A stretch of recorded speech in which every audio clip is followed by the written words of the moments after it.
তোমাকে কেন স্মরণ করেছি? তুমি আমাকে জলদি করে সেবা দাও, তোমার সেবা রক্ষণ করে আমি যাবো সেই কৈলাস নগর ধর্ম প্রচার করতে। আমি আপনাকে দিব, কিন্তু আমার একটি কথা। কি কথা বলো পার্বতী? আমি তোমাকে অভয় দান করছি, আমার কাছে তুমি খুলে বলো। আমিও আপনার সঙ্গে যাব। তুমি আমার সঙ্গে যাবে সেই কৈলাস নগর? ওগো পার্বতী, হঠাৎ করে তোমার মনে কথা এই বাঞ্ছা হয়ে উঠেছে আমার সঙ্গে যাবে তুমি সেই কৈলাস নগর। তুমি কি পারো না আমাকে স্বেচ্ছায় বিদায় দিতে? আমি যাব সেই কৈলাস নগর মানুষের কল্যাণের আলোচনা করতে। আমি আপনার কোনো কথাই শুনবো না, তবু আমি আপনার সঙ্গেই যাব। তুমি আমার সঙ্গে যাবে, আমার কোনো কথাই শুনবে না? ওগো পার্বতী, আমার যে 3টি শর্ত আছে, আমার সেই 3টি শর্ত যদি তামিল করতে পারো তবেই তোমাকে নিয়ে যাবো আমি সেই কৈলাস নগর ধর্ম প্রচার করতে। 5টি কেন? যেটা শর্ত আপনি আমাকে দেন আমি মাথা পেতে নেব। সত্যি তুমি আমার সত্য মাথা পেতে নিবে? হ্যাঁ। আমার মাত্র 3টি শর্ত, তবে পার্বতী কয়েকটি কথা মনে রাখবে। আমার প্রথম শর্ত হলো আমার পুষ্পরতে সোয়ার হয়ে যখন তুমি আকাশ পথে গমন করবে ওই পাতালে পুরীতে দৃষ্টি রাখতে পারবে না। ঠিক আছে, তাও আমি মেনে নিলাম। বলুন আর দুটো কি? দ্বিতীয় শর্ত, যখন তুমি আকাশ পথে গমন করবে আমার পুষ্পরতে ওই আকাশের তারা পাতালের বালি গণনা করতে পারবে না। তাও আমি মেনে নিলাম। তাও তুমি মেনে নিয়েছো? বলুন না। তৃতীয় শর্ত, তুমি কানে পেতে খুলে শুনে রেখো পার্বতী, আমি যেখানে রেখে তোমাকে আমি ভক্তের বাড়িতে যাব, সেখানে থেকে ফিরে না আসা পর্যন্ত এক পাও কোথাও যেতে পারবে না। আপনার কথা আমি অক্ষরে অক্ষরে পালন করে নিলাম। বেশ তো পার্বতী, তুমি তোমার রাখি বন্দন করে আমার পুষ্পরতে সর হও। এই মুহূর্তে আমি তোমাকে নিয়ে যাবো সেই কৈলাস নগর ধর্ম প্রচার করতে। ঠিক আছে, তাই চলুন। ও কি হাই গো ওরে হাই রে শিবাস কৈলাস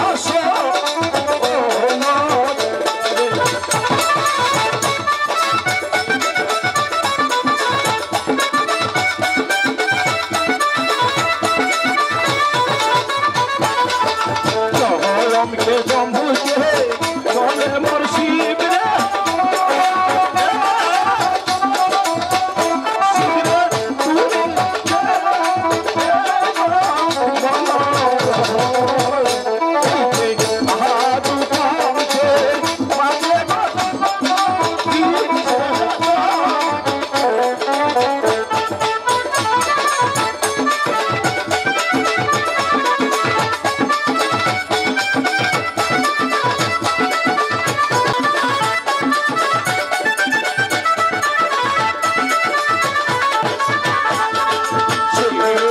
হইছে ও হে মোর শিল্পী রে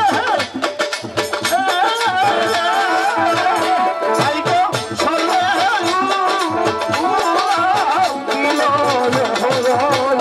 হইতে না সহন করে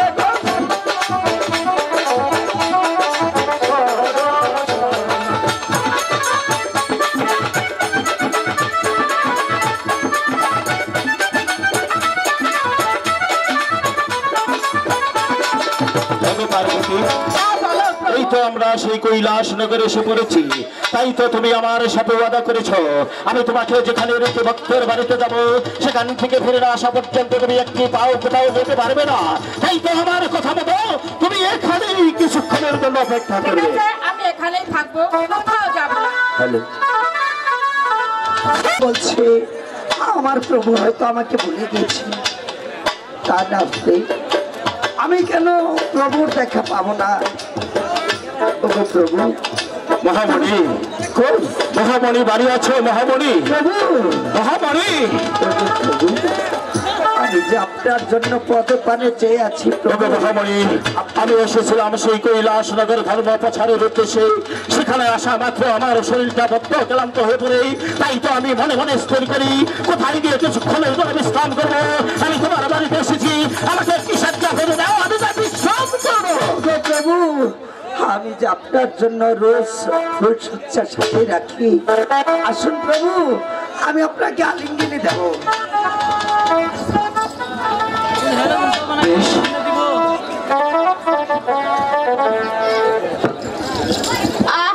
খুব জল পিপাসা লেগেছে, কোথায় গেলে আমি এক ফোঁটা জল পাই? ওই তো সামনে একটি বাড়ি দেখা যাচ্ছে, যাই ওখানে আমি এক ফোঁটা জল পাই কিনা। কিন্তু না, কাউকে তো দেখছি না, তাহলে আমি কার কাছে এক ফোঁটা জল পাবো? জলের জন্য তো আমার বুকটা ফেটে যাচ্ছে। কোথায় গেলে আমি এক ফোঁটা হচ্ছে।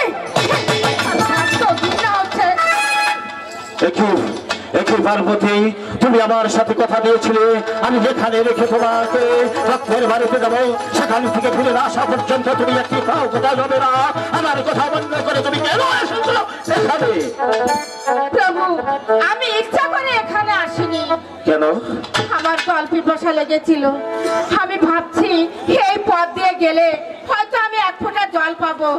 জলের পিপাসা আমার বুকটা ফেটে যাচ্ছে, তাই আমি ভাবছি যে এই বাড়িতে হয়তো কোনো লোক আছে, তাই আমি তার জল খাইতে এসেছিলাম। কিন্তু আমার বলতো ঘৃণা হচ্ছে যে আপনি এত নিচে নেমে পার্বতী, তোমার বলতে ঘৃণা হচ্ছে আমি এত নিচে নেমে পড়েছি। আমি তোমাকে উপায় দান করছি, তুমি আমার কাছে খুলে বলো আমি এমন কি অপরাধ করেছি যার বিনিময় তোমার বলতেও ঘৃণা হচ্ছে।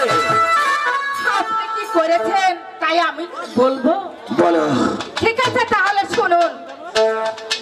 মহামিলন রাধা কৃষ্ণের মতো ময়ূরী হয়ে বসে আছে। ওগো পার্বতী, তুমি কি বলছো? তুমি কার সম্মুখে দাঁড়িয়ে এত বড় অপবাদ দিয়েছো? তুমি কি জানো এই মহাদেবের সম্মুখে এত বড় কথা? এই পৃথিবীর সবাই আমাকে দেবতা বলে স্বীকার করে একটি করে মান পুজো দেয়, তার সম্মুখে দাঁড়িয়ে এত বড় অপবাদ। আপনাকে দেবতা বলে স্বীকার করি, তাই বলে আমি ভাবতেও পারি না যে আপনি এত নিচে নেমে গেছেন। তার আগে বলুন ওই নারীকে। ওগো পার্বতী, তুমিও নারী, সেও হচ্ছে নারী। এক নারী হয়ে আরেক নারীকে অপবাদ দিতে তোমার জিহ্বাটা এতটুকু কারস্থ হয়ে তুমি করে গেল না। আমি তো বলতে পারছি না। মনে দেখো, তুমি এই কথা আমার কাছে জিজ্ঞাসা না করে এই নারীকে জিজ্ঞাসা করো ওর সাথে আমার এমন কি সম্পর্ক রয়েছে। ঠিক আছে, আমি জিজ্ঞাসা করি। আচ্ছা, তো বলো তুমি কে এবং তোমার নাম? মাগো, মা গো, আমি তোমাকে কি পরিচয় দেব? পরিচয় দেওয়ার পূর্বে আমার মনে বলছে আমি ওই গঙ্গার জলে ডুবে যাই। কেন না তুমি জানো, আমি যদি আমার এই দু নয়ন দিয়ে কোনো পুরুষ মানুষকে দেখে থাকি, সে হচ্ছে পিতৃ সমতুল্য মহাদেব। মহাদেব। আর আমি মনে মনে স্থির করেছিলাম সেদিন আমি তোমার দর্শন পাবো, আবার উদরে পরে মা বলে ডাকবো, মা বলে ডাকবে। কিন্তু সে সৌভাগ্য আমার হলো না। না, না, তুমি আজ আমাকে যে মিথ্যা অপমান দিলে মা, আমি যে তোমার সম্পর্কে মুখ দিতে। আমার ভুল হয়েছে, তুমি আমাকে ক্ষমা করে দাও মা। মা, তুমি যে জননী, তুমি আমার কাছে ক্ষমা চাইতে পারো না? তুমি পিতার সঙ্গে আমাকে যা দেখেছো তার জন্য এই হতভাগীকে তুমি ক্ষমা করে দাও মা। আমি তোমাকে ক্ষমা করে দিলাম মা, এবার তোমার অভাগিনী মাকে ক্ষমা করে দাও। পিতা, বলো। আমার জননী তারে বলে বুঝতে পেরেছি, আপনি আমার মাকে ক্ষমা করে দিন পিতা। ওগো মহামণি, তোমার মা জননী ভুল বুঝতে পেরেছে। তুমি যদি তোমার মাকে ক্ষমা করে দিয়ে থাকো, এই মহাদেবকে যে ক্ষমা না করে দিয়ে কি পারে? আমি আমি একটি বার জানতে চাই, তোমার মাকে তুমি কি ক্ষমা করি?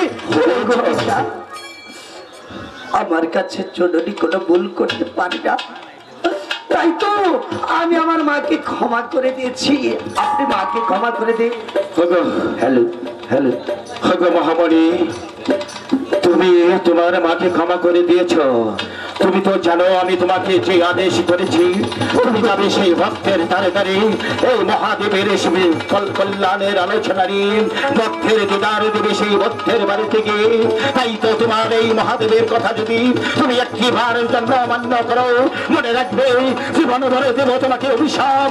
না পাবে তুমি শান্তি, না পাবে তুমি, না পাবে তুমি কোথাও। আমি আপনার দেওয়ার কথা মতো চলে যাব ভক্তধারী।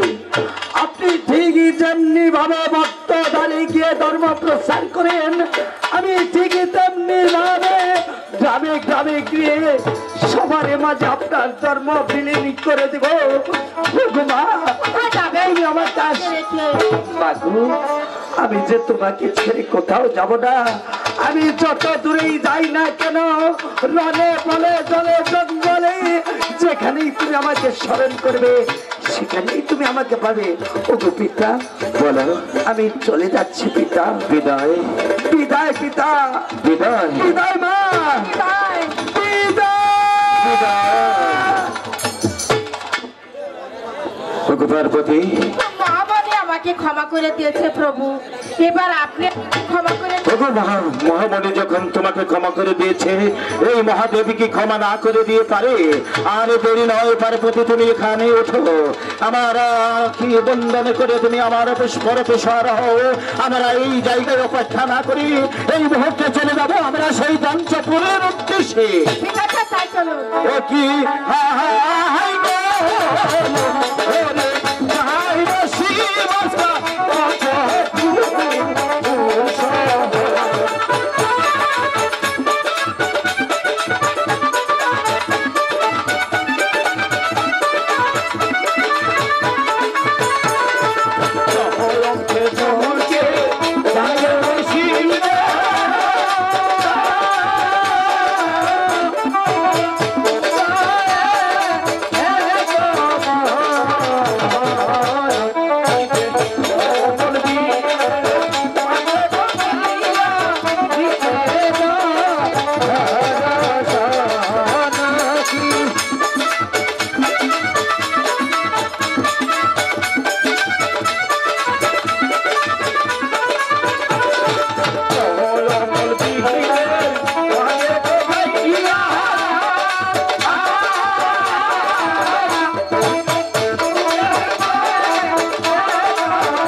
সেই কৈলাস নগর ধর্ম প্রচারের উদ্দেশ্যে সেখানে মহামণির গৃহে তার প্রতি হাতে পড়ে যায়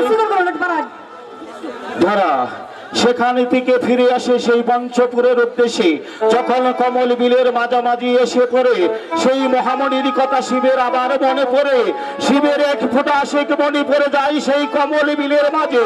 সেই কমল বিলে ছিল গৌরী পাখি ও গৌরানী পাখি।